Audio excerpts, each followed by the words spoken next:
Tere, hea kuulaja! Algab saade Õpime koos ning sinuga on Signe Varendi ja Viivika Keskküla. Viivika, sina osalesid eelmisel hooajal meie väljakutses Õpime koos taskuhäälingut tegema ja tegid saate maailmahariduse teemal.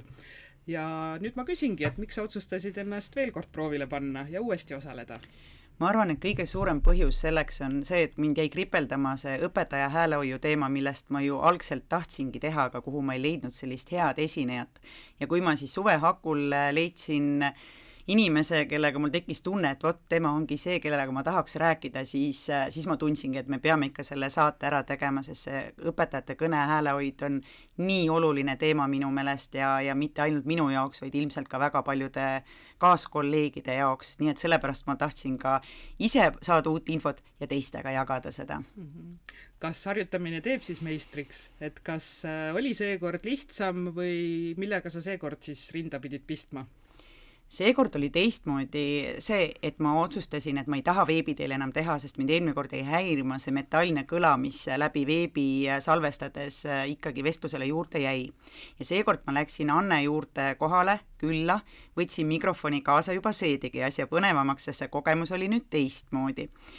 Ja ma nautisin seekord rohkem, sest ma ei tea, see vahetu kontakt inimesega on ikkagi, loob nagu teise meeleolu, loob teise energia ja ma tundsin, et meil Annega tekkis selline mõnus omavaheline vestlus. Ma katsusin ära unustada, et mul on seal mikrofon, et keegi veel kuulab seda saadet või proovisingi keskenduda sellele, et meie omavahel vestleme ja just see rahulikkus on minu meelest see põhiline. Et seda ma kartsin võib-olla ainult seda, et äkki mikrofon ikkagi ei tööta või midagi juhtub selles osas, aga kui saate sai salvestatud ja ma vaatasin, et ei, heli, kõik on olemas, siis oli nagu eriti hea ja kergendav tunne. Kas jäi ka midagi kripeldama, mida järgmine kord tahaksid veel paremini teha?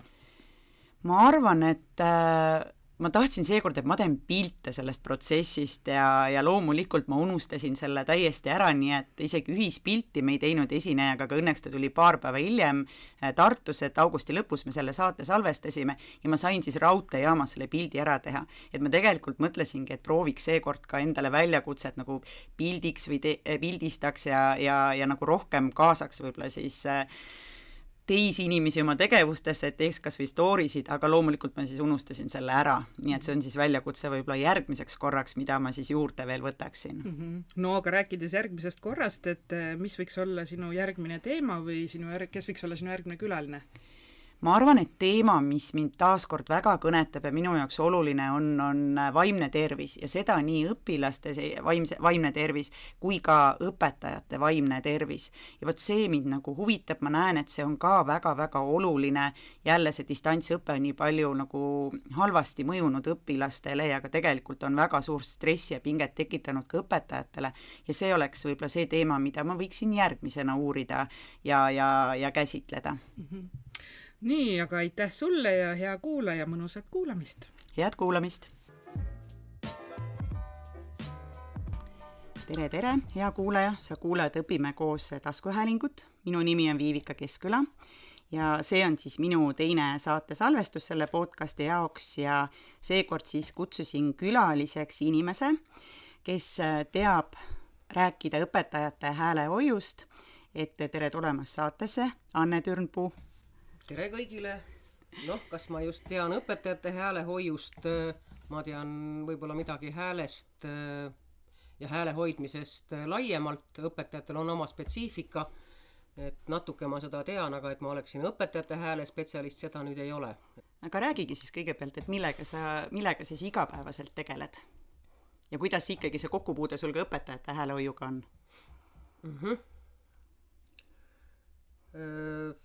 Mina olen näitleja ja lavastaja ja õpetan Eesti Muusika- ja Teatriakadeemias, õpetan lavakooli üliõpilasi ja õpetan ka ooperistuudio laulja üliõpilasi.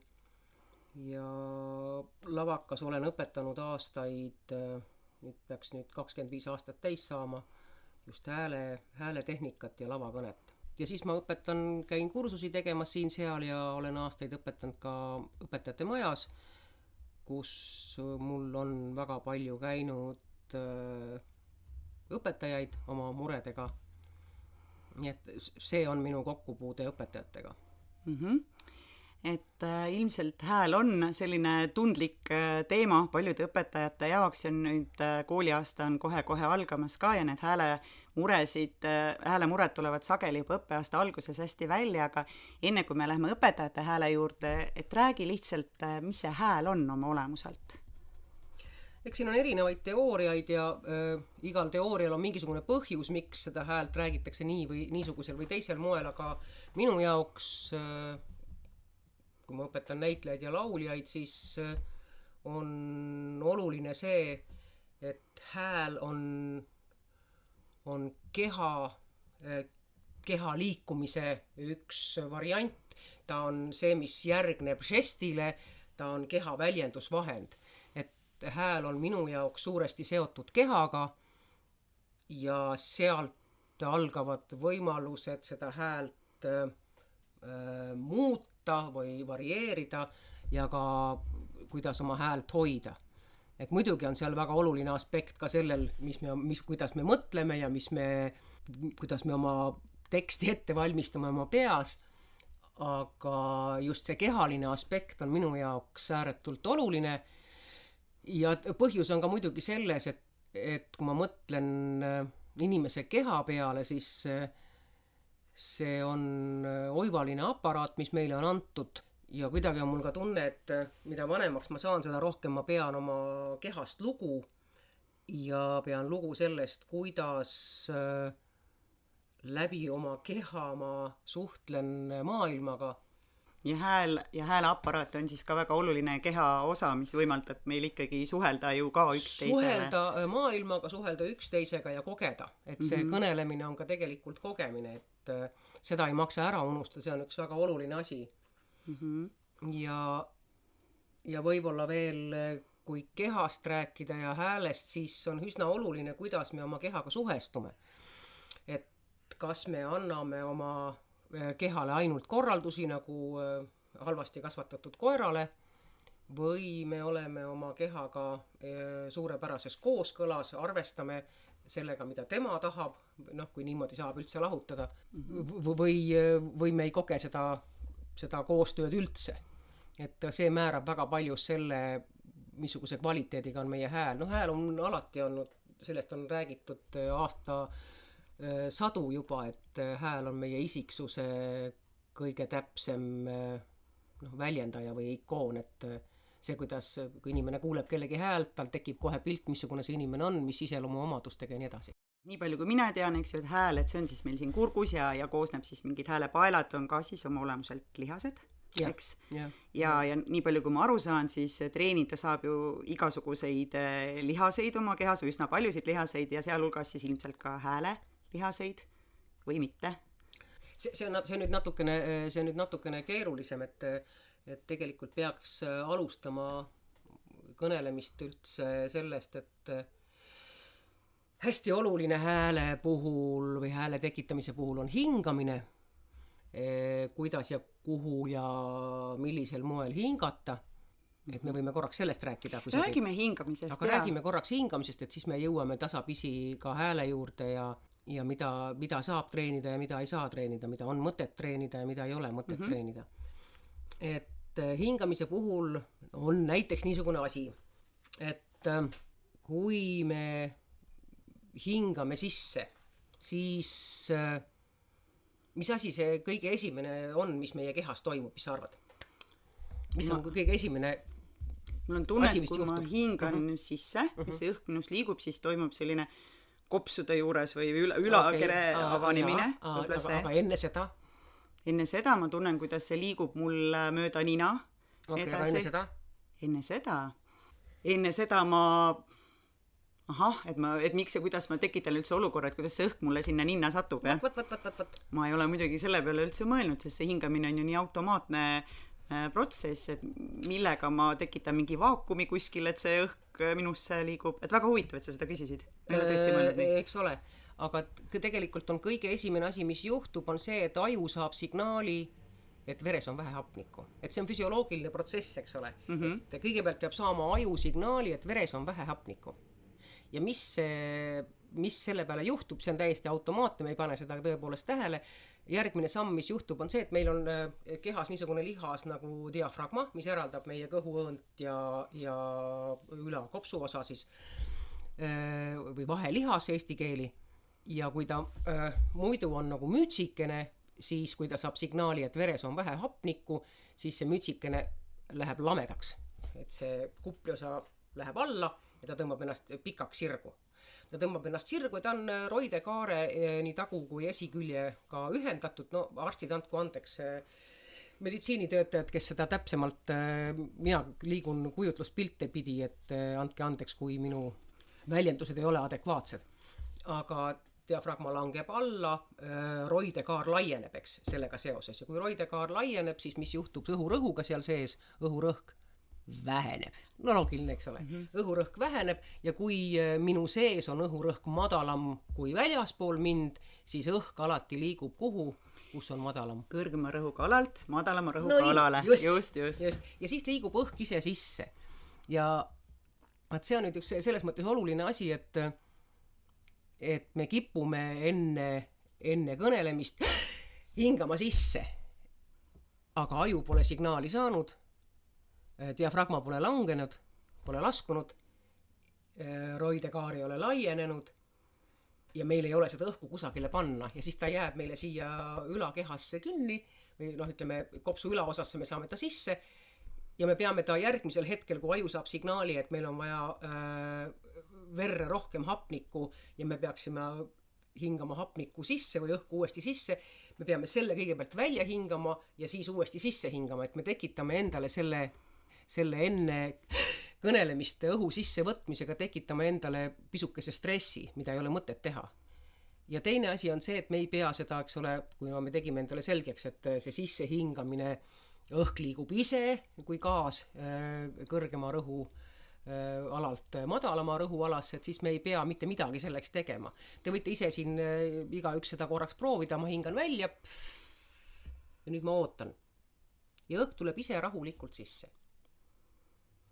Tasakesi ilma igasuguste pingutustega, ta tuleb ise sisse ja kui inimene püsib rahulik, siis see õhk läheb ka väga õigesse kohta, et ei pea punnima mingit alakõhu hingamist või midagi, ta läheb ise naturaalselt, füsioloogiliselt loomulikult õigesse kohta, kui anda talle võimalus füsioloogiliselt õigesti liikuda.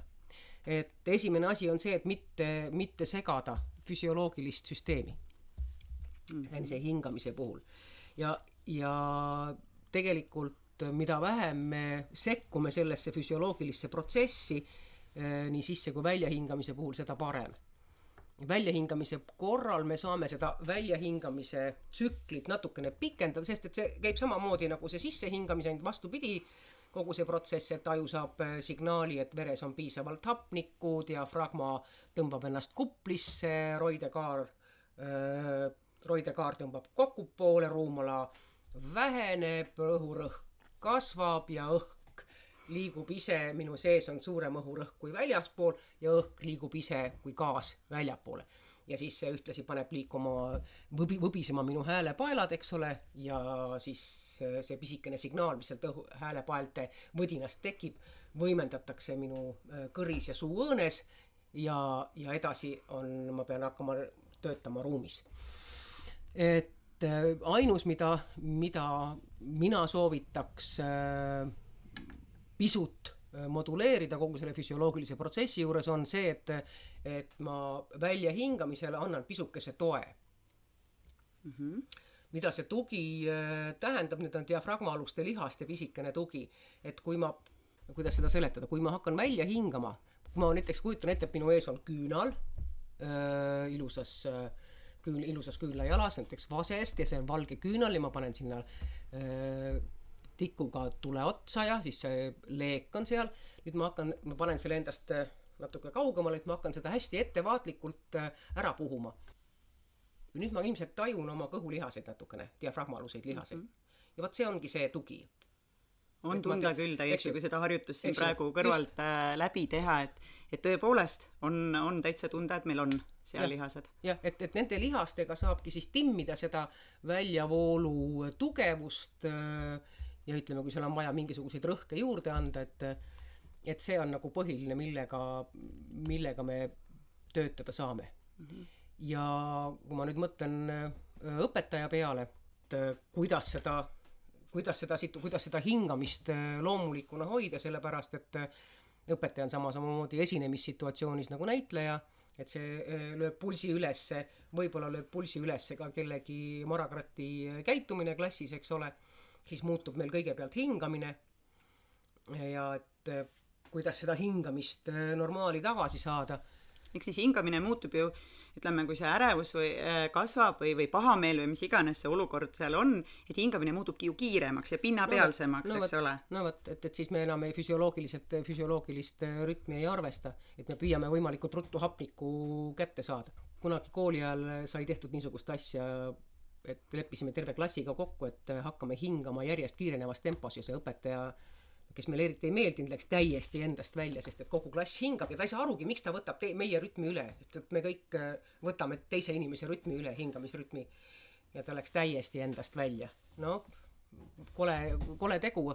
Ka seda rütmi võetakse nagu igal juhul üle, ma mõtlen ka seda, et kui õpilased mõnikord on just nimelt unises meeleolus, siis mina olen tajunud ka õpetajana, et no, et nemad seal veel ka haigutavad ja siis see on nagu peegeldub mulle, ma ka nagu haigutan ja muutun samamoodi. Aga seda saab õpetaja selles mõttes muuta, et kui on näiteks eksamisituatsiooni üliõpilane või õpilane on väga närvis, siis tegelikult mina rahustan oma hingamise maha ja sellega rahuneb maha ka üliõpilase või õpilase hingamine, et seda saab teha.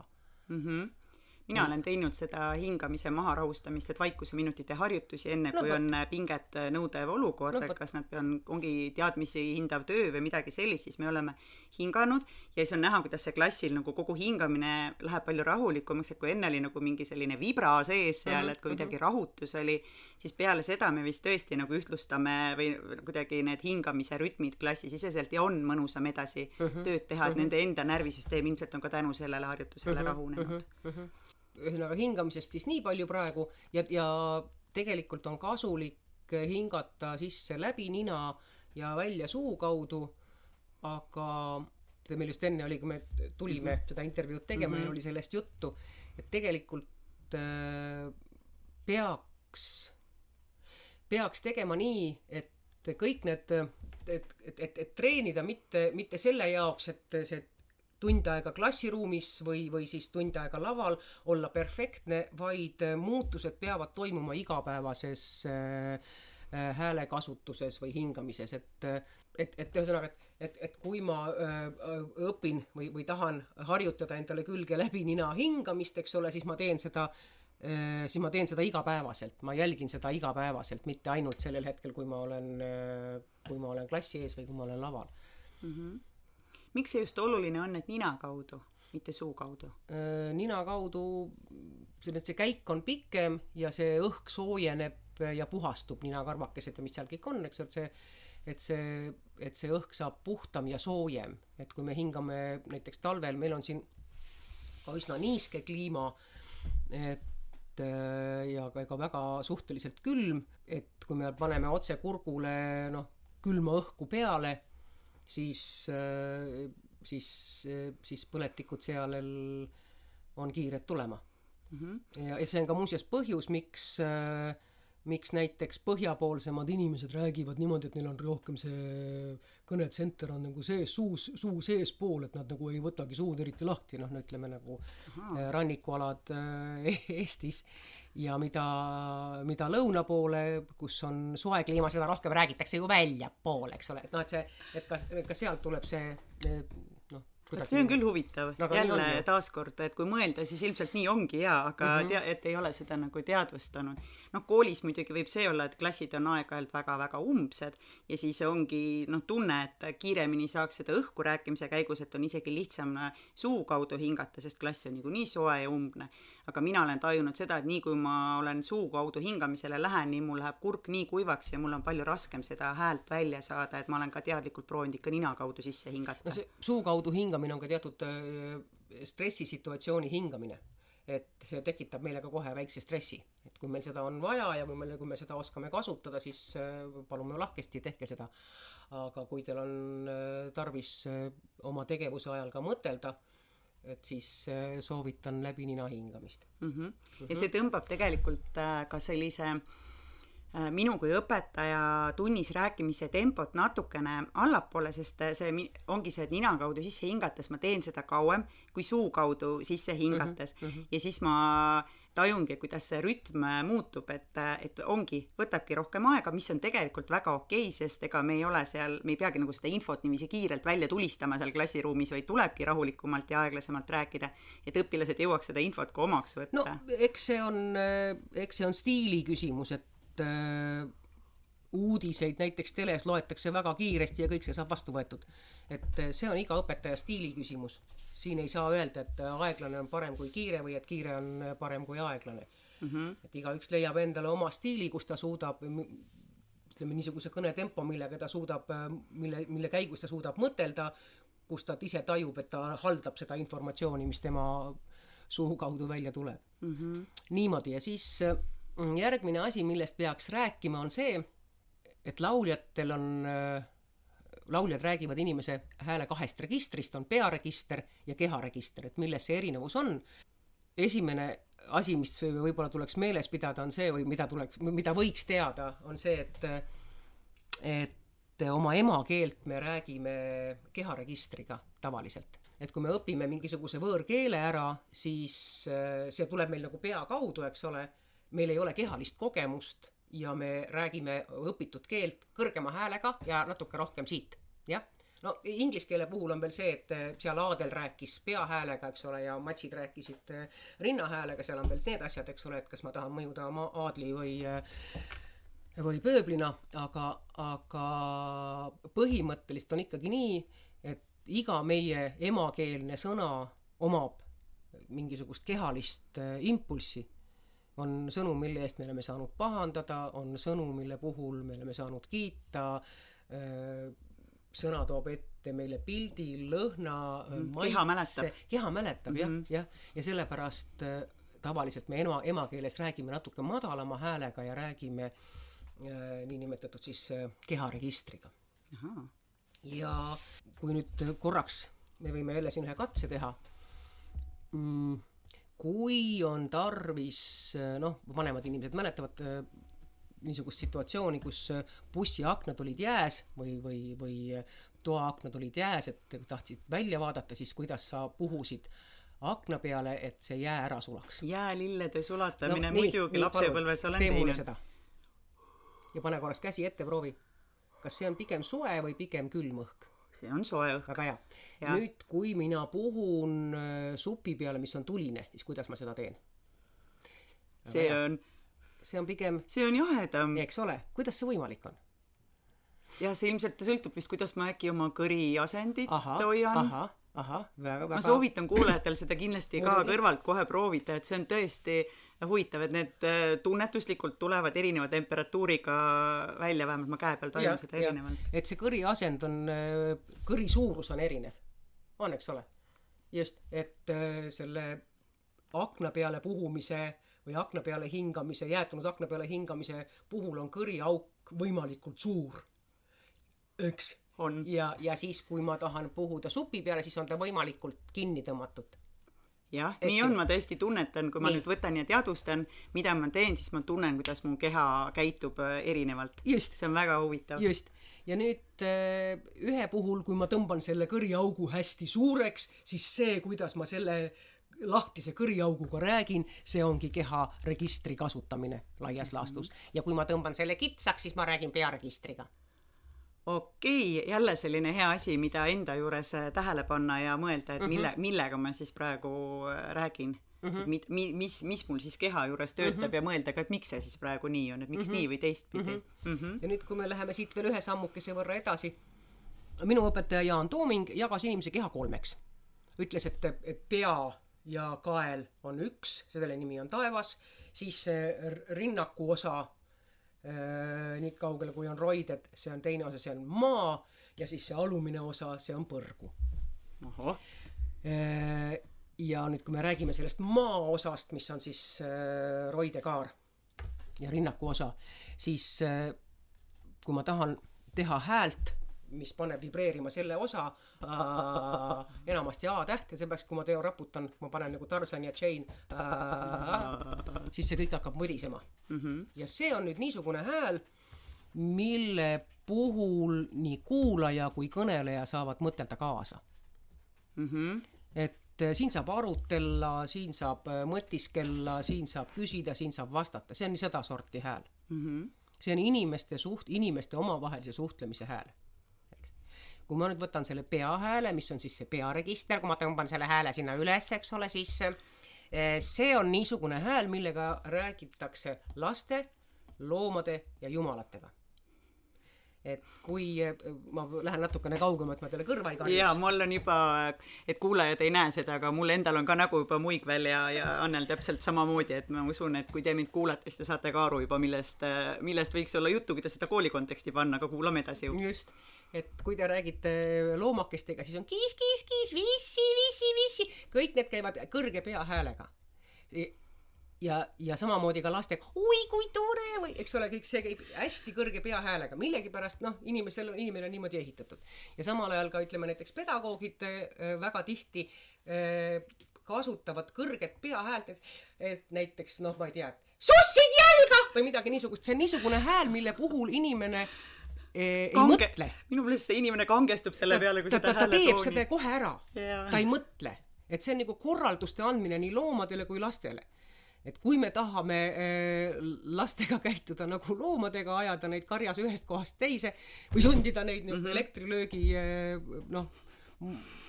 impulsina oma liikuma, et see on võimalus, aga et kas see just kõige parem on teadmiste edasi andmiseks? No ilmselt mitte, kui me mõtleme, et kui keegi meie peale ikkagi sellise kõrgendatud häälega või meie poole pöördub, siis see tekitab ebamugavustunde.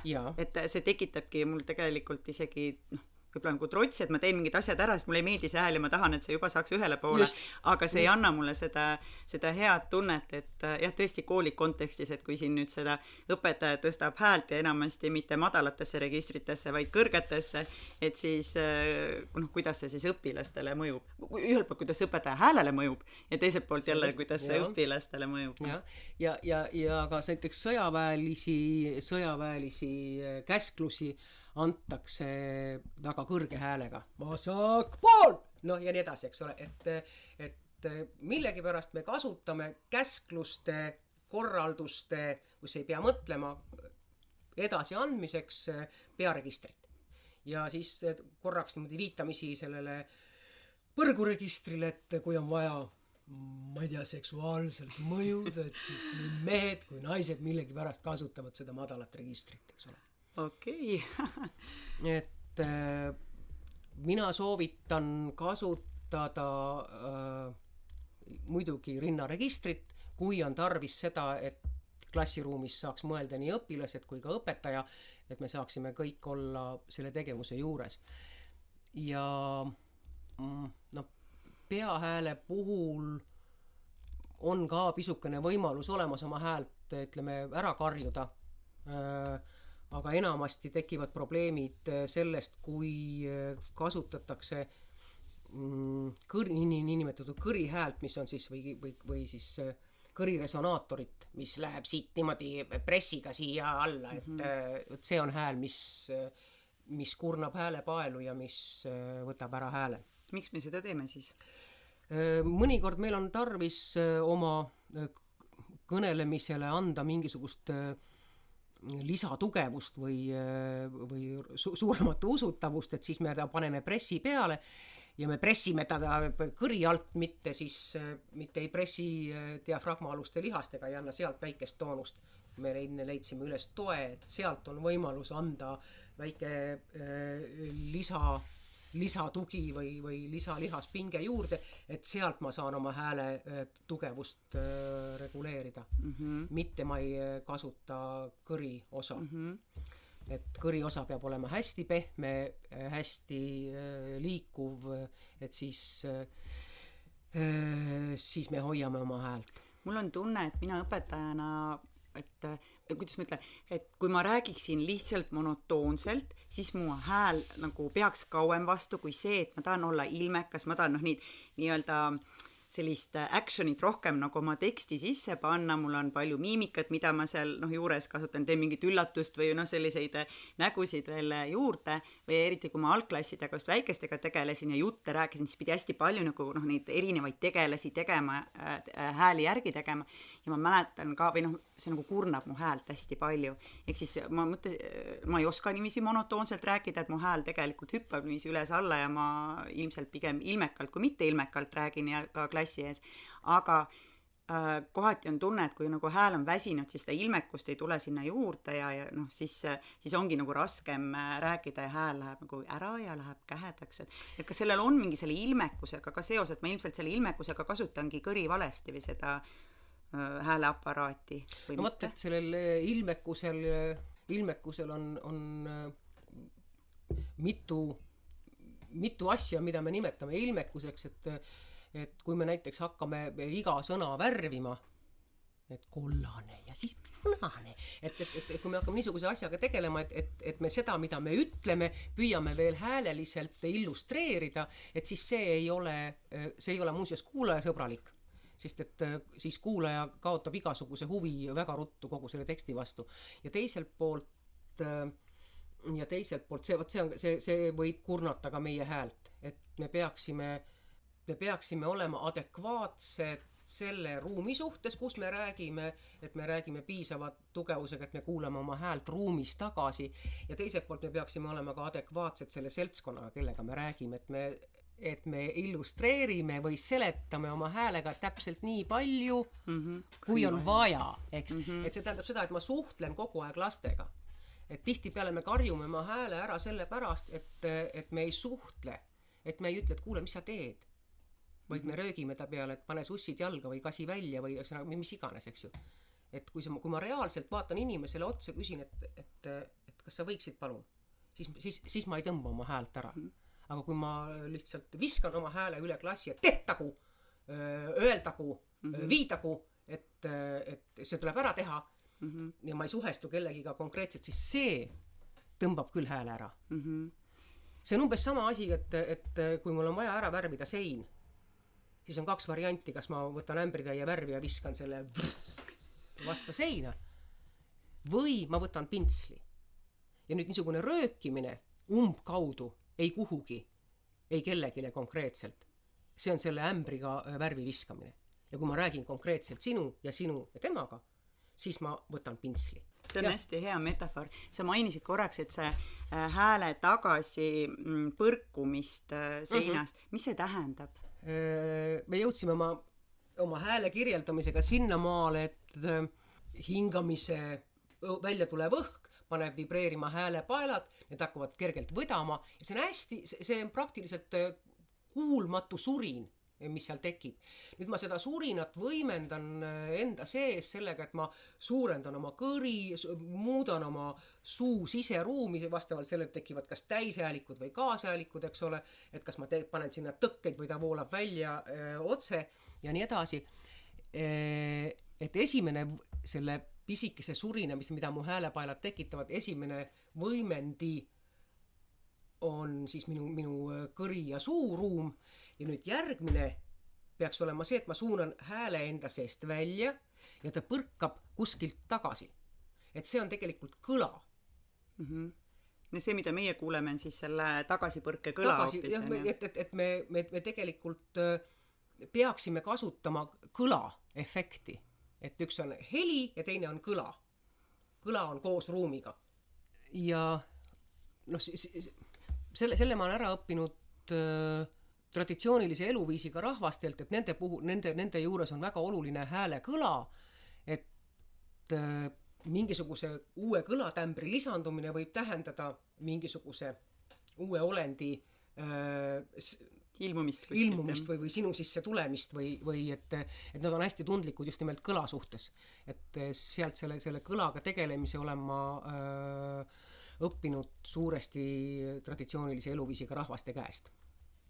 Aga see tähendab seda, et lõppkokkuvõttes ei ole mitte kõige tugevama häälega, mitte see inimene, kellele issand on loonud kõige vägevamad häälepaelad ja kõige suurema kõriaugu, nii et sinna rusikas mahub sisse nagu Šaljapinil, vaid inimene, kes suudab ruumi enda ümber panna helisema. Panna ruumi enda ümber helisema, et see ruum hakkaks tema kasuks tööle. No see kõlab, et lihtsam öelda, raskem teha, kui ma nüüd mõtlen, et aga ma ei ole ka teadvustanud, et kas ma panen oma ruumi helisema, kust ma seda aru saan. Kas mul tekib minu häälele mingisugune lisakvaliteet? Kui ta tagasi põrkab. Kui ta tagasi põrkab, jah, et sealt ongi see tegelikult, et kui ma räägin ise siis ja ennast kuskilt tagasi ei peegelda, siis minu hääl on perfektne. Ma ei tee vigasid. Väga keeruline on endale öelda, et mul on nüüd mingi häälik kõlab valesti või rütm on liiga kiire. Aga kui ma kuulen ennast kuskilt tagasi, siis ma võin aru saada, et jah, mu S sisiseb natuke tugevamalt kui teiste inimeste tagasipõrkav S. Mu tämber on liiga, ma ei tea, vali või liiga plekine, et on siis peahääle poole. Mu hääl on liiga vaikne või mu tempo on liiga kiire, ma ei jõua kõiki sõnalõppe kätte saada, eks ole. Et siis, et see on väga hea tagasiside võimalus. Ja kõige selle õppimine võtab natukene aega, sest kuna tegemist on kehaliste protsessidega, siis on vaja kehale anda mingisugune niisugune kogemus, positiivne kogemus, mida ta hakkab ise uuesti siis taas looma, eks. Et sellest peaga aru saada on lihtne, me võimegi siin selle loengu jooksul väga paljudest asjadest aru saada, aga selleks, et see kuidagi nagu kehasse jõuaks, et see meie igapäevasesse käitumisse jõuaks, igapäevasesse tarvitamisse jõuaks, see võtab natukene aega. Noh, nii nagu iga uue asja õppimine, ma ei tea, heegeldamine, tule tegemine, aknapesu, jalgrattasõit, see kõik võtab aega, sest et keha talletab asju omal moel. Ja selle jaoks ongi, muidu võiks inimestele kohe ära rääkida või üles kirjutada, et vaat see asi käib nii ja kõigil on see selge kohe. Ja eks õppimine ole ikka pikk ja pidev protsess, et iga ka oma hääle tundma õppimine ja selle õige kasutama õppimine ja õigesti hingama õppimine ja kõik see vajab teadvustamist ja siis saab juba selle põhjalt ka ju teadlikumad samme teha. Ja täpselt, et ma teadvustan kõigepealt ja siis hakkan trenni tegema selles osas. Mõtleme nüüd korraks jälle nagu õpetajate peale, et koolis olles ka, et kas see on okei, kui kohe hommikul 8:15 või 9 selles vahemikus enamasti Eesti koolides õpetajate tunnid hakkavad, et kui on tunne, et keha ju veel nagu natuke magaks, aga kohe peab selle täismahus trenni hakkama oma häälega tegema või töösse kaasama seda, et kas seal peaks olema mingisugused liigutused, harjutused, tegevused enne seda, kui õpetaja sinna hommikul klassiruumi läheb, et oma hääl üles äratada? Noh, seda, et seda teavad ju kõik laulukooride liikmed ja lauljad ja harrastuslauljad, et kui me hommikul ärkame, siis hääl magab veel 4-5 tundi. Seda protsessi saab kiirendada, et see keha ärkamise aeg oleks, sest see on tegelikult keha ärkamise aeg, et see keha ärkamise aeg oleks kiirem, seda saab kiirendada. Kuidas seda teha? Üks asi on see, et kui te tulete jalgsi kooli või siis saab, või vähemalt mingi osa kõnnite jalgsi, et siis saab juba hakata vaikselt hingama, eks ole. Siis saab hakata seda hingamisaparaati trennima natukene. Mis see siis tähendab täpsemalt, kuidas ma treenin hommikul? Mina elan küll kooli lähedal, mul on 3 minutit iga kooli vaja kõndida. Kuidas ma saan sellel teel oma hingamisaparaati treenida? Eks ole, et läbi nina. Mina võtan tavaliselt niisuguse 4 rütmi. 4 sammu hingan sisse läbi nina, 4 sammu hoian kinni, 4 sammu hingan välja ja 4 sammu hoian kinni. Et siis teen praegu seda ja läheb edasi. Et kõige lihtsam tsükkel ja tegelikult väljahingamist võib pärast tõmmata pikemaks, aga see peaks ta nagu pumpab siis natukene seda, soojendab siis see läbi, et seda hääleaparaati. Vaata, kuna seal on see, et 4 tsüklit on kinnihoidmist mõlemal, 4 takti, 4 lööki on kinnihoidmist iga takti puhul või selle üle takti, et see annab võimaluse selleks, et selle muutuks füsioloogiliseks ja et ma saan pisikuse kontrolli selle peale ka. Et ta toetab füsioloogilist. Kas sellel on nagu ütleme mingisugune, ma ei tea, miinimumaeg ka, mis teha, et seda peaks vähemalt 2 minutit või 5 minutit või 10 minutit hommikul? Täpselt, kuidas igale ühele sobib. Ja noh, muidugi jube tore oleks, kui jõuaks vaadata, et mida ma hommikul söön, et kohvi tavaliselt kuivatab ja ärritab, et võib-olla siis natuke rohkema piimaga, et süüa ikkagi kas võileibu või pudru, ühesõnaga, et mitte neid igasuguseid helbeid ja pähkleid, et need ilmuvad, see pudi ilmub ühel hetkel kõrisse hakkab segama ja ühesõnaga valgu vahekord ja ühesõnaga need on mida inimene peaks ise vaatama, eks ole, šokolaadi ei maksa hommikul süüa, sest see tõmbab nagu ja ei maksa ka väga palju happelist, ühesõnaga, et seal on omad asjad, mida süüa ja mida juua, aga peale nende harjutuste siis veel, ütleme, hingamist sai nüüd tehtud, see 4-4-4-4, aga on veel midagi, mis ma saaksin üks asi, mida mina tavaliselt teen, on see, et ma teen soojaks oma käed, seesama kõige lihtsam, kui te mõtlete töö tegemise peale, et vanad eestlased sülitasid pihku ja tegid, eks ole, hõõrusid käsi kokku. Vaat seesama käte hõõrumine, käte soojaks tegemine, et ma ei oskagi öelda, miks ja kuidas, aga tegelikult on nii ja seda kõik pedagoogid, ütleme lastega töötavad pedagoogid teavad, et mida osavamate kätega laps, seda suurem on tema sõnavara. Mida rohkem ta rebib ja kleebib, mida osavamad on tema sõrme otsad, eks ole, seda suurem on tema sõnavara. Ja täpselt samamoodi, et kui ma teen oma käed soojaks, kui ma saan oma käed soojaks, nii et ma tajun ühte kätt, ütleme, teisega, ütleme, meetri pealt, siis ma olen valmis minema publiku ette, siis ma võin kõnelema hakata. See on küll hästi huvitav asi, mida teada. Minule endale hommikul meeldib nii, et ma olen varem koolimajja, siis ma teen ühe suure kruusitäie teed, mul on tavaliselt must tee piimaga, aga rohke piimaga ja mulle meeldib see soojus, et kui ma panen käed ümber selle kruusi, siis ma naudin seda soojust, mis mul läheb, et võib-olla ka natuke abiks, et siis, sest ma, see on kuidagi osa selle päeva hommikuse rutiiniga, mis minuga kaasas käib, et see on jälle selline hea nipp. Et mina soovitan lihtsalt käed läbi näppida, siin on lõputult igasuguseid närvilõppmeid ja punkte, närvilõppmeid ja ravipunkte, mida mõjutada, et lihtsalt proovige.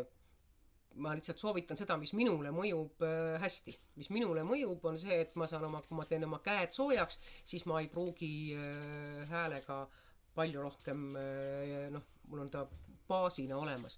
Teine asi on see, et mis parandab aju-verevarustust, mida on aastatuhandete jooksul kõik pedagoogid teinud, kõik imetajad teevad seda muuseas ka oma lastega pedagoogilistel kaalutlustel või oma kutsikatega pedagoogilistel kaalutlustel suheldes. See on siis see, et ma rebin ennast natukene juustest. Sikutan, tutistan ennast natuke. Tutistan siit sealt, jah. See parandab aju-vere varustust.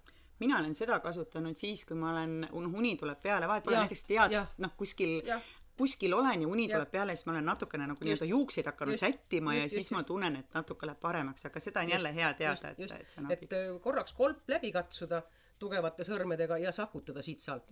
See on see ürgpedagoogika, et kutsikad tutistatakse suarte poolt ja kassipoegi emad tutistavad ja nii edasi, et ahvikesed ja kõik. Ja teine on kõrvad. Läbi mudida, jah? Läbi mudida, natuke tõmmata, et see on jälle see ürgpedagoogika aju-verevarustuse parandamine. Okei, selle peaks jõudma küll hommikul ära teha, et see ei nõua sellist jõusaali minemist. Ta annab nii hea tunde endale, et see on ja muidugi võib teha mõned suuringid ja mõned musitamised ja mõned sülitamised ja mis paneb huuled tööle korraks, et Okei, et nägu ka soojaks, et hingamisaparaat soojaks ja nägu ka soojaks. Ja kui teil on käed soojaks tehtud, kui te lihtsalt hoiate oma käsi näo ees, siis te tajute sooja. Niimoodi. On tajutav soe. Ma käin kogu näo niimoodi läbi, et ma tajun kogu seda soojust. See on nii huvitav tunne, et jälle soovitan kuulajatel kaasa proovida, et see käsi on mitte näo vastas, vaid seal lähedal ja tõepoolest on tunda, kuidas see käte soojus ja muu selle näonaha peal on tunda. Just, ja kõri samamoodi käia läbi, et kõik kohad, mis on problemaatilised, ma ei tea, kellel põlved, kellel õlg. No igal ühel midagi tavaliselt on ikka. Aga see on nagu parim, mida ise teha saab, et kui on käed soojaks tehtud, et siis korraks käia sooja käega see oma keha üle, et see on nagu kõlab müstiliselt, aga on aga toimib. Aga toimib, jah. minu puhul vähemalt. Siis on hea, eks me kõik peame ikka ära proovima erinevad nipid, et alati on mis ühele, mis teisele, aga nii hea, kui on nippe, mida enda peal proovida. Ja kui nüüd see õpetaja läheb klassiruumi, et mina olen muidugi selline, kes ma olen harjunud vett jooma tunni ajal rääkimise, et räägin ja joon. Et aga sul on hoopis teised mõtted selle vee joomisega tunni ajal, eks ole? No vaata on ju see, et see vee joomine on praegu niisugune moodne asi, et veetootjad tahavad, et vett palju juuakse. 6 klaasi või me mäletagi, või 10 klaasi või palju seal päevas pidi jooma tegelikult. Kui sa mõtled selle peale, kas sinu lapsepõlves niisugust asja oli, ei olnud. Ei olnud küll, jah. Kui jänu oli, eks ole, ja kopsikust. Jah, täpselt. No vot, et eks see veetootjate reklaamikampaania ilmselt on mõjunud niimoodi, et meil on praegu tohutu vee joomine. No õpetajana mul on tunne, et kui ma räägin, siis mul hakkab ju suu kuivama ja kõige kiirem meetod selle kuivuse eemale peletamiseks on see, et ma joon omal, siis kui mul on veepudel või on siis veekruus ja on kaasas ja ma joon sealt vett, et tundub selline kiire lahendus, aga see ei pruugigi kõige parem olla, jah? No seal ongi see, et meil on oma, kui me ei võta kohe pudelit näpu vahele või kui meil ei ole võimalust seda kasutada, näiteks lava peal ei saa ringi käia suvalises rollis, ma ei tea, mängides Tšehhovit, kõigil on oma veepudelid kaasas. Joogipausidega, jah, et siis, et kui seda teha ei saa, et siis toimib inimese oma füsioloogiline niisutussüsteem, me natuke neelame, eks ole, me hoiame oma limaskestad ise niisked. Kui me nüüd lõpmatult joome, siis me rikume selle tasakaalusüsteemi endas ära, nii et meil oma süsteem lõpetab töötamise ära, sest ta saab kogu aeg niiskust peale. Ja limaskestad muutuvad ka natuke õhemaks kogu aeg selle, sest et kui me ise oma süsteemiga niisutame oma suu limaskestu, siis see on füsioloogiliselt meile oma see kvaliteediga või see koostis on meie enda oma. Aga suu läheb ju kuivaks, et siis hakkab ju see S hakkab aga siis tuleb neelata ja ta läheb ilmselt kuivaks ka sellest, et on kerge stress, et on ilmselt hingatud läbi suu, eks ole, et tuleks kõigepealt hingamine maha võtta ja siis neelata sülge. See tahab saada harjumist, et kui te olete harjunud jooma, minu pärast jooge, aga kui teile tundub, et ei taha juua või et tavaliselt ei joo, et siis rõõmustage, sest te suudate oma selle niisutussüsteemi ise tööle saada. Et eks ta on jah, et esinedes või õpetajana olles on ikka see, et see ikka, kuna sa seal klassi ees ju võimled ja selgitad asju ja räägid palju, et siis tõesti, et üks osa veest kaob ju mul läbi hingamised, veeauru ma hingan iga kord ju välja, teine on see, et ma ju higistan ka seal natukene ja siis ongi tunne, et appikene, et nüüd mul juba see üks pudelikene vett on juba välja sealt läinud, et mis meil on öeldud, mitu klaasi täit me peame päevas seda vett jooma, et siis tundubki nagu mõistlik, et ma juba siis kohe töö käigus joon, aga võib-olla see on asi, mida ma siis võtan kaasa, et nagu rohkem teadvustada endale, et ma ei pea seda nii jooma, sest mina olen joonud vett sellepärast, et mina arvasin, et see on oluline selleks, et ma oma hääleaparaati saaksin hoida töökorras ja vastasel juhul on mul hääl täiesti olematu varsti, aga ma ei ole tegelikult teist varianti proovinud, et mis oleks nagu teistmoodi, kui ma ei jooks pidevalt. Ja teine asi on muidugi see, et kas klassiruum on õhutatud ja kui kuiv seal õhk on. Eks see klassiruumide õhu kvaliteet on ju praegu siin selle Covidi kontekstis ju ka hästi teravalt päevakorral, et ei ole palju koole, kes saaks kiita väga hea õhu kvaliteediga, et see kahjuks on see murekoht. Aga tegelikult peaks saama enne tundi korraks aknad lahti võtta ja tegelikult peaks see õhk olema mitte kuivaks köetud, vaid natuke niiskem, et me oleme aeroobsed, et mitte anaeroobsed, et see õhu kvaliteet, mida me hingame, see määrab ka meie mõtlemise lõpuks, meie keha olemise, et seda on õpilaste pealt ka näha, et kui see õhu kvaliteet langeb, siis nad lähevad juba, näod lähevad punaseks, nad ise lähevad uimaseks ja ega siis ma ise muutun ka tänu sellele uimaseks, sest nemad on seal uimased ja ega ei saa mina ka hästi õpetada. Et mõnikord on lihtsalt probleem, et kui me ka talvisel ajal, kus on küte, on hästi põhjas, hästi palav on klassis ja siis on see, et õhku on vähe, teed akna lahti, aga akna pool istujatel hakkab ju külm, sest sealt tuleb külm õhk, sealhulgas ka mina õpetajana, kes ma olen pigem akna pool kui seal ukse pool näiteks. Ja siis on juba see oht, et ma külmetan omal kurgu ära ja siis on jälle häda käes, et jälle häält ei tule. Et mis seos selle külmetamisega on, et tegelikult sageli ikkagi külmetusega läheb hääl ära, et kui me nüüd võtleme, et sügise hakul tavaliselt esimese-teise nädala jooksul väga paljudel õpetajatel on see, et kurk nagu kripeldab, hääl on kähe, et see tuleb üle elada, pärast kuidagi läheb paremaks, aga üldiselt see esimese 2 nädala jooksul õpetajatel tuleb. No see on ise ilmselt järsku tekkinud koormusest. Sest see koormus on mega suur, et ei ole ka näitlejatel nii suurt ajaliselt pingutatud, ütleme, ajaliselt esinemised niimoodi, et sul on 7 tundi päevas ja niimoodi 5 päeva nädalas, et see on mega koormus süsteemile, kui sa suvel oled ikkagi suhteliselt vait olnud ja niimoodi inimesed tahavadki, et mitte suvelda ja suvel vait olla, et siis see esimese raksuga ta ehmatab hääleaparaadi ära, aga mida ma soovitan on see, et ärge pange siis pakse salle kaela, vaid hoidke mida me kipume jälle tegema, et sallide ümber kaela ja vaid hoidke oma käed ja jalad soojas, et pigem mitte sandaalidega, vaid kingadega, eks ole, et ta lihtsalt, et enamus külmetusi ronib ikkagi meil käte ja jalgade kaudu sisse. Eks ta tõsi on, kui need külmetavad, siis on kohe tunne, et kogu keha külmetab ja siis ei olegi kaua vaja oodata, kuni mingisugune viirus üles leiab. Just. Ja teine asi, mida saab teha ise natukene aidata oma häälepaelasid või ütleme seda kogu seda süsteemi, et kui on rasked päevad ees või rasked päevad läbitud, et siis võtta üks supilusika täis toiduõli, on see siis rapsiõli või on see siis oliiviõli, võtta see suhu, loksutada teda suus natukene aega ja siis sülitada välja.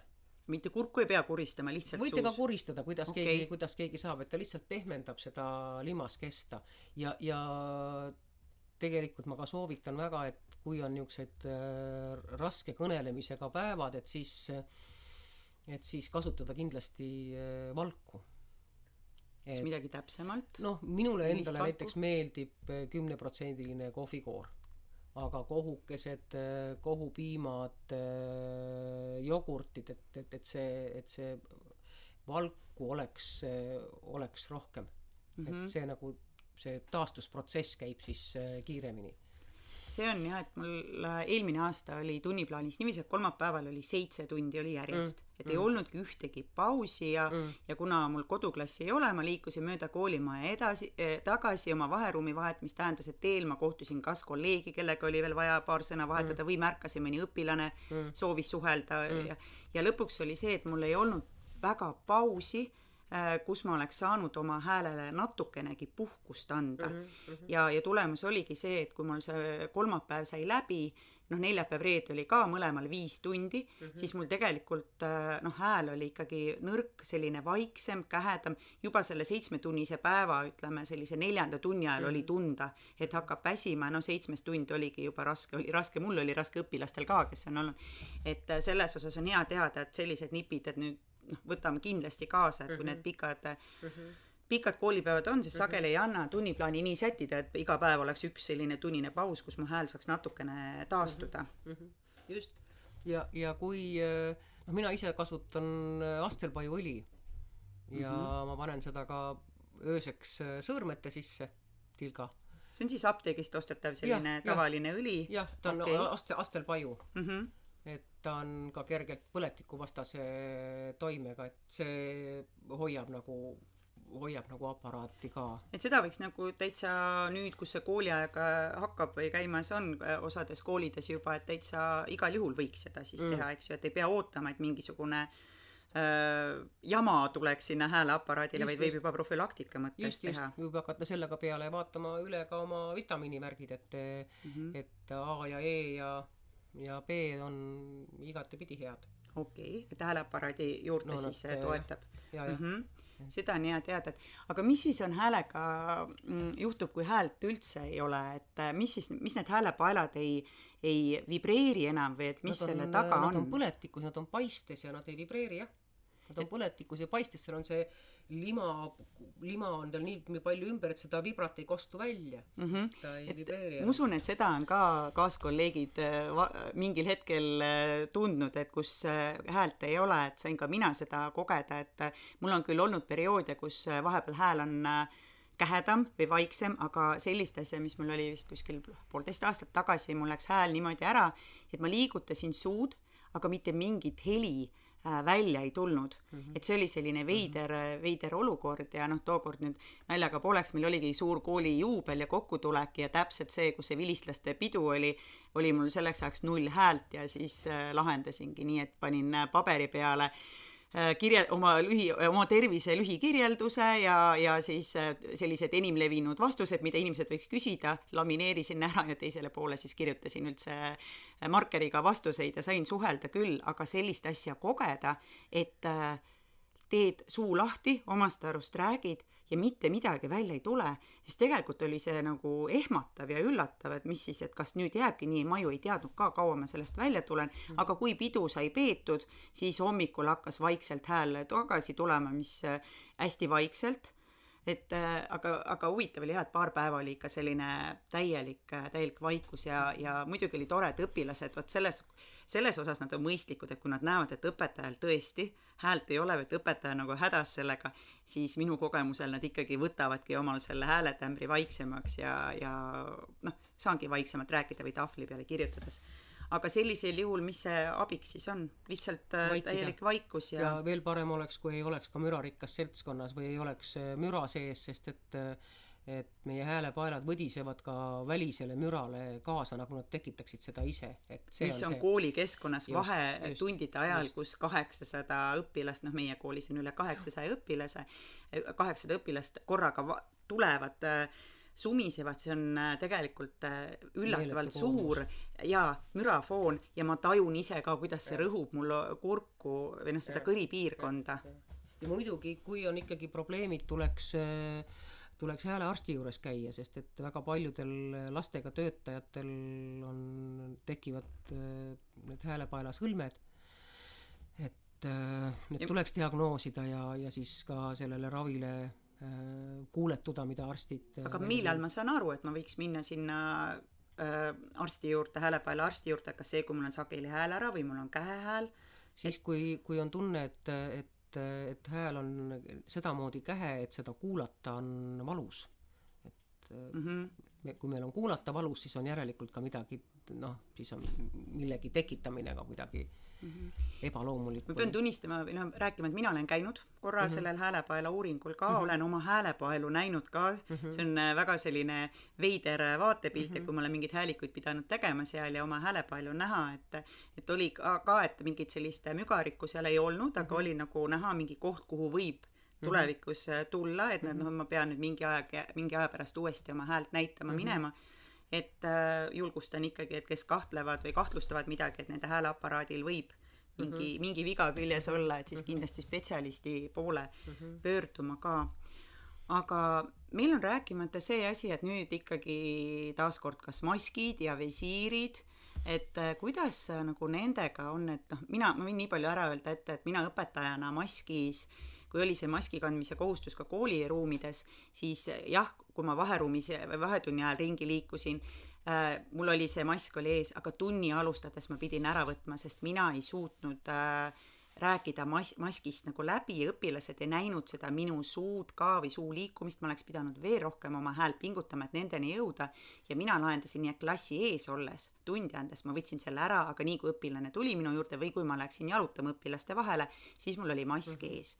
Ja visiiri puhul on üldse selline imelik, et see hääl, ma olen ühe korra proovinud seda ja see hääl ei tule otse, vaid ta tuleb mulle nagu kõrvadesse ja kui keegi teine räägib, siis see kostub ka nagu kuskilt, ma ei tea, akvaariumist räägiks, et kas või kuidas siis oma hääled kasutada, kui on need maskid ees või visiirid ees, sest häälele ta minu meelest ikka teeb karuteene, et kui ma pean tundi läbi viima, vähemalt minu hääle jaoks. Eks ta nii ongi, et see visiir võtab ära meilt ruumi, et me ei koge oma hääleliselt ruumi, me ei saa enam kõlaga tööd teha ja see tähendab seda, et me ei timmi seda hääle tugevust vastavalt ruumile, me ei timmi niimoodi, nagu meid kuuldakse, vaid kuidas me oma karbikese sees kuuleme ja mask võtab meil muidugi ära kogu selle emotsionaalse plaani ja siis me peame hakkama häälega rohkem mängima ja samal ajal me ei saa ka üle diktsioneerida, sest et meil on lihtsalt lõuad seotud. Lõuad on seotud ja see täpselt see kangas on vastu suud, siis ta veel noh, sõltuvalt maskist ka, aga et ta tõesti nagu hästi selline, ma ei tea, tekstivaenulik või rääkimise vaenulik on ta küll. Mõned õpetajad kindlasti saavad sellega hästi hakkama. Mina isiklikult tundsin, et kui ma oleks seda reeglid 100% jälginud, klassiruumis on ka tunni läbiviimise ajal mul see mask ees, siis tõenäoliselt ma oleks seda ühe päeva suutnud teha ja ülejäänud aeg ma oleks oma häält hakanud ravima siis. Noh jah, kõik loodame, et see maskitamine ajapikku kaob ja et meil niisuguseid probleeme ei ole, sellepärast et kui need jäävad, siis see tähendab absoluutselt teistsugust suhestumist, teistsugust pedagoogikat, uue pedagoogika väljatöötamist ja see on juba... See on teine väljakutse. See on teine väljakutse meile, jah. See on teine väljakutse, jah. Sest praegu meie haridus ikkagi on kontaktipõhine ja see on imetore. See on, ma arvan, millegi pärast, et või noh, et just nimelt see kontakt annab kõige rohkem. See annab hästi palju juurde, kui oli distantsi ajal, kui me pidime tegema neid veebitunde, et videosilla vahendusel, et siis oli ka huvitav enda häält jälgida, et ma jälle taaskord kasutasin teistmoodi, aga mul on tunne, et ma hoidsin oma pead võib-olla ekraani poole vaadates nagu allapoole natukene, lõug oli allpool, et ikkagi ta võttis hääle ära, kui ma olin neid teine asend oli just nimelt häälel, et ma ju ei rääkinud kõvend, ma ei pidanud ju vaigistama, selleks oli vaigista nupp, kui keegi seal tahtis sõna võtta, aga ega nad ju väga ei tahtnud ka, sest nad olid seal muid asju võib-olla sageli tegid tunni ajal. Ja tõesti, et see mõjus. Et kas võib-olla siis, ütleme, milline see minu kehahoid peaks olema üldse õpetajana ka või esinejana, et see hääleaparaati kõige rohkem toetaks? No kõige olulisem, kui me räägime kehahoiust, siis... Ma väga soovitan tutvuda Aleksandri tehnika põhimõtetega, ma ei hakka praegu sellega siin pikemalt tegelema. Iga üks saab ise otsida infot. Ja väga soovitan teha ühe podcasti Aleksandri tehnika õpetajatega. Eestis neid on, näiteks Maret Mursaga, kes on niisugune vana spetsialist. Et see on kindlasti väga, väga vajalik sel lihtsalt põhjusel, et lapsed, kui see õpetaja neile meeldib, siis nad püüavad ka tema kehahoidu järele aimata ja tema hääletooni, eks ole, et mitte ainult neid teadmisi, mida õpetaja jagab, vaid ka kuni, eks ole, kleidini, soenguni, aga ka kehahoiuni ja hääletämbrini, eks ole. Ja kui ta ei meeldi, siis need lükatakse... Ja, siis nad on kinni. Siis nad on selliselt kopselduvad. Ja siis püütakse mitte seda üldse kasutada, ükskõik kui hea see kehakasutus või hääletämber tal ei oleks, eks ole. Et siis kõige olulisem ongi pea ja keha vahekord, et pea on suhteliselt raske, ta kaalub meestel natuke rohkem kui naistel, aga kuskil 4-6 kilo ikkagi ja see selgrokepikese pea või lülide peal hoida niisugust päris suurt raskust, et see ongi see kõige keerulisem asi. Ja sellepärast määrab kõige rohkem see, et kui füsioloogiliselt lihtsalt ma seda pead hoian ja et ma oleks pidevas liikumises, et see kogu aeg, kogu see selgroog oleks kogu aeg pisikeses töös, et see pisikene võnge jookseks kogu aeg läbi, et ma ei fikseeriks oma pead mingisugusesse asendisse, sest nii kui ma fikseerin, nii kaob see elav side ära, eks ole. Ehk siis, kui ma istuksin lihtsalt omal õpetaja laua taga ja räägiksin sealt laua tagant, siis ma olen tegelikult fikseeritud. Aga see, kui ma liigun seal klassi ees, ka žestikuleerin, mu keha nagu elab, siis ühelt poolt see toetab minu hääleaparaati ja teiselt poolt see teeb ka lastele huvitavamaks ju selle teema jälgimise. Ja kui midagi jälgida, siis kõige kitsam koht meie kehas on kael, aga sealt käivad läbi kõik need suured rongid, mis tassivad informatsiooni ja verd ja toitu ja mida iganes ühest jaamast teise, et kui mu kael tagant ei ole piisavalt pikk,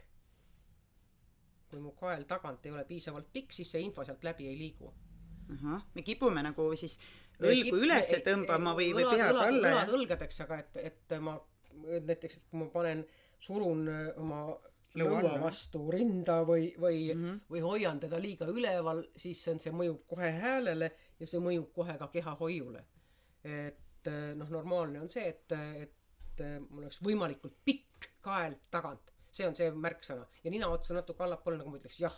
jah, ikka ja alati jah. Oleme nõus sellega. Just, et see on see kõige parem kehaasend või optimaalne kehaasend siis. Aga tõesti soovitan väga Aleksandri tehnikat, et sellest kõnelda, sest see on niisugune väga hea süsteem, väga hea strukturaalne arusaamine oma kehast ja kuidas seda aidata. Et kui ma õpetajana nagu tunnen, et ma tahaksin ennast, oma häält ikkagi rohkem hoida, et siis tasub nagu vaadata, et Eestis on neid õpetajaid, kes seda Aleksandri tehnikat ka ju õpetavad. Ja, et see on kasulik. Ja üldse on kasulik hoida oma keha. See ei tähenda, et ma kogu aeg tõmblen klassi ees, aga et hoida oma keha pisukeses kas või mikroliikumises kogu aeg, siis energia liigub, eks ole. Siis energia liigub, aga ja siis mind on parem vaadata, aga siis ma ei fikseeri ka oma kõriasendit ja minu häält on kergem kuulata, sest et igale keha asendile vastab oma tämber. Ja kui ma selle kuskil fikseerin, nagu ma ei tea, mõnikord treenerid panevad, eks ole, ühesuguse häälega igal pool, et kui ma fikseerin, see ei ole hea ei hääleaparaadile ega ka kuulajatele. Fikseerimata mõnus, et ta muutub kogu aeg, muutub vastavalt suhtele, muutub vastavalt sellele, mida ma räägin, muutub vastavalt sellele, kuidas mu keha liigub või mis asendis ta on. Et see pisukene liikumine hoiab mu keha ilusana ja hoiab mu hääle ilusana. Et see on oluline. Seda on ka jälle hea teada. Vaatame korraks otsast peale läbi, me oleme siin rääkinud maast ja ilmast ja et lihtsalt käime korraks läbi, millest me rääkinud oleme. Et kõigepealt me rääkisime hingamisest, eks ju? Just. Ja oluline on, et seda füsioloogilist struktuuri toetada. Et ei hakka mingit oma välja mõeldud asju sinna toppima ja tegema. Et nii nagu keha meil loodud on ja normaalne hingamine on, et ärme siis forsseeri seda mingi sellise kuskilt kurgu pealt või rinna pealt hingamisega, et jälgime seda oma diafragmat ja et see oleks loomulik. Et mida me ei sunniks ennast hingama, vaid ükskõik mis terminoloogiaga, et mida loomulikumalt see toimub, seda kasulikum, seda turvalisem see on. Siis me rääkisime, siis me rääkisime pea- ja keharegistrist, eks ole, lauljatel ja sellest akna peale hingamisest, jää sulatamisest ja siis supi peale hingamisest ja nendest, kuidas ja kehast, kuidas keha on üks imetore sõber, kelle käest tuleb vahel küsida, et mis sina täna tahaksid. Mitte kohe liiga ennast peale suruda, vaid kehaga jälgida ikka natukene, mida mõistus ütleb, aga keha ju annab meile üsna palju infot ju, mis olukord meil tegelikult. Ja kui me keha ei kuula, siis ühel hetkel ta otsustab, et ta on haige ja siis me peamegi hakkama teda kuulama. Hakkame tagajärgedega leppima ja sunnib meid aega maha võtma. Aga ta ei taha üldse palju, ta on vähenõudlik. Ta on suhteliselt vähenõudlik, jah. Ta tahaks lihtsalt mõnikord, et pööratakse tähelepanu, et mõnikord ta saaks sooja vanni, et ta mõnikord saaks jalutada, et ühesõnaga ta tahab. Aga aurud? Kas aur oleks hea, kui nagu lapsed, ma mõtlen, hingavad seda nina, kui on köha või nohu hingavad auruga, kas siis, kui hääl hakkab ära minema või mingi hääleprobleemid on, kas täiskasvanutena peaks ka aurutama? Kui aurutage, aga pärast aurutamist ei tohi enam kusagile kolama minna, pärast aurutamist ei tohi enam olla mingisugust tõmbetuult, et see, kui te suudate selle tagada, et te pärast aurutamist lähete kohe teki alla ja seal ei ole mingit tuuletõmbust ja kõik see püsibki samamoodi soe, siis minu pärast võib aurutada küll. Siis me rääkisime, et jalad ja käed peavad soojas olema, aga paksall ei pea ümber muidu kõri olema. Muidu harjub kõri ära sellega ja siis on keeruline, kui järsku ei pane, siis ta saab juba sellest omale stressi. Siis rääkisime veejoomisest, et tegelikult võiks jälgida, et meil on see oma loomulik sülg, mis meil tegelikult niisutab seda suusüsteemi. Just. Siis me rääkisime taevast, maast ja põrgust. Rääkisime. Et ikkagi jääme suhtlemises maisteks.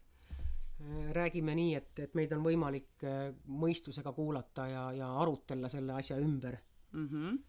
Siis me rääkisime kõnelemisest ruumis, et kuidas ruum... tegelikult see on ju see, et kui me kõneleme või kuulame ennast läbi ruumi, siis me kogeme oma kõnelemist või oleme õige lähedal sellele, et kogeda oma kõnelemist nii, nagu seda kogevad teised inimesed, kes on samas ruumis, eks? Jah. Oma kõrvadega seda sama, nagu teised kuulevad oma kõrvadega. Empaatia ka veel juures seal. Et selles mõttes ka on see väga kasulik. Aga see on väike plõks peas. ma olen näinud, kuidas kui inimene selle ära tabab, või kehaliselt ära tabab või õpib ennast läbi ruumi kuulama, üks väike nõks ja see on nagu jalgrattasõit, siis ta edaspidi ta teab, kuidas seda teha. Jah. Just, ja siis me rääkisime hääle suunamisest ja suhtlemisest, et tuleb reaalselt lastega suhelda ja oma häält suunata selle inimeseni, selle inimeseni. Mitte kõigile korraga, et see oli see värvi näide, et kas ma viskan värvipoti korraga vastu seina või pinstiga joonistan. Just nimelt. Ja muidugi ühe asja võib veel juurde tuua, et see on see, kuidas tähelepanu hoida. Et väga hea, ütleme, et hea dirigent on see koori puhul, kes annab algused, fraasi algused. Ja väga hea dirigent on see, kes annab ka fraasi lõpu. So, kuidas hoida tähelepanu nii, et ma ka fraasi lõpuni suudan hoida oma tähelepanu selle sõna peal. Ma olen juba mõttega järgmise lause juures, ma unustan ära, aga eesti keeles on paraku niimoodi, et kogu see mõistmise aparatuur või grammatiline aparatuur on sõna lõpus. Mida me kipume vahepeal ära kaotama. Ja siis ei saa mitte millestki järsku aru. Et tegelikult võikski välja rõhutada just need lõpud. Mitte selle algusega panustada kõik kaardipakke algusele hoopis. Et kuidas, et see nõuab ka eraldi trenni, aga et kuidas oma tähelepanu jaotada nii, et seda jätkuks ka sõna lõppudele, fraasi lõppudele. Ja teinekord, kui lugeda mingisuguseid tekste ette, siis ma soovitan pöörata tähelepanu teksti grammatilisele struktuurile, et kus on koma, kus on rõhutada näiteks välja igasugused määrsõnad ja võid näiteks tegusõnad. Et tegusõnad pisukene välja rõhutamine, ta tuli, siis ta nägi, siis ta otsustas ja siis ta läks ära.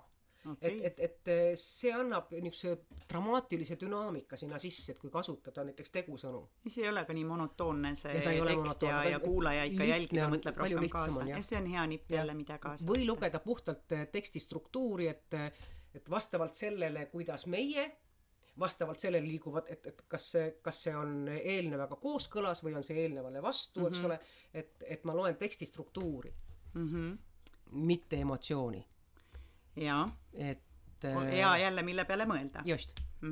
Emotsiooni on väga raske vastu võtta. Nii, ja mis me veel oli, et me mainisime veel, rääkisime, et Aleksandri tehnika on hästi oluline, aga samas on ka ju kursused, mida sa ise õpetajate majas õpetajatele teed. Tallinnas. See on Tallinna inimestele küll, aga et räägi, mis aga nende käigus või mida seal õpetaja teada saab, et siin me oleme tunni aja jooksul midagi maininud, aga seal siis on juba sügavamal tasandil, eks ole? Seal ei ole mitte sügavamal tasandil, vaid seal on see, et me kohtume igal nädalal paariks tunniks ja mul on tunne, et me saame kehalise kogemuse, et me tegelikult harjutame mingid asjad endale juba sisse, et me saame kehaliselt aru, sest et ütleme, teoreetiliselt võib asjad ära seletada tunniga või pooleteisega, eks ole, ja ongi valmis, aga selleks, et see ladestuks meie kehadesse, et me seda igapäevaselt kasutada saaksime, see võtab päris palju aega. Et see on üks samm sellele lähemal, et me saaksime seda kasutada. Et siis on Tallinna inimestel on võimalus sellest osa võtta ja meil jääb ainult loota ülejäänud Eestis, et ka siis Tartusse või mujale ka oleks võimalus õpetajatel oma hääle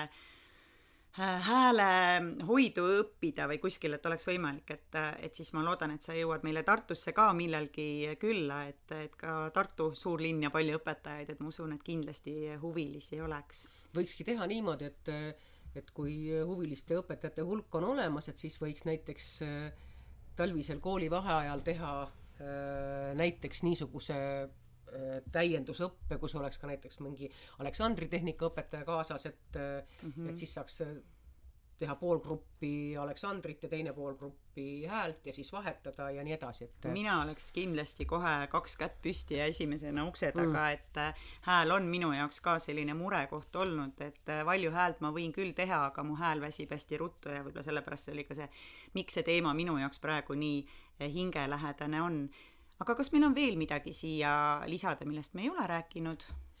või saame siin? Et tuletame uuesti meelde, et 1. septembrist algab maratoni koormus tegelikult igal õpetajal, et valmistage ennast ette, vaadake läbi oma vitamiinide kasutamine, vaadake läbi kas teil on näiteks piimaallergia, et äkki siis ei peaks piima sest et jooma hommikul ja nii edasi, et tehke ennast oma käed soojaks, hingake natukene sisse-välja, olge oma keha suhtes tähelepanelikud ja suhelge. Suhelge iseendaga, oma kehaga ja suhelge lastega, sest et kui me suhtleme, siis me ei tee midagi valesti. Aga kui me karjume üle pea või me sõidame ka endast üle, et on küll valus, aga ma panen edasi, sest ma olen nagu sportlane, kes oma keha ei kuula, siis see tagajärg on päris kurb. Et suhelge inimestega, suhelge iseendaga, olge enda vastu kenad. Olge enda vastu kenad, siis on keha teie vastu kena ja teda on meeldiv vaadata ja kuulata. On parem edasi elada. Aga Anne, ma väga tänan selle vestluse eest, et mina sain siit küll enda jaoks nagu ikka päris palju nippe, mida nüüd enda omaks teha, päriselt kasutama hakata. Ma loodan, et ka kõik kuulajad said koos meiega midagi omal kõrva taha panna ja ma soovin ka omalt poolt kõigile õpetajatele sellist mõnusat kooliaastat ja samad sõnad, et kuulake ennast, jälgige ennast ja hoidke ennast. Head aega! Olge hoitud! Kui sinagi said koos meiega täna uusi mõtteid ja inspiratsiooni, siis anna taskuhäälingule hoogu juurde. Laigi, kommenteeri ja jaga meie saateid sotsiaalmeedias. Õpime koos!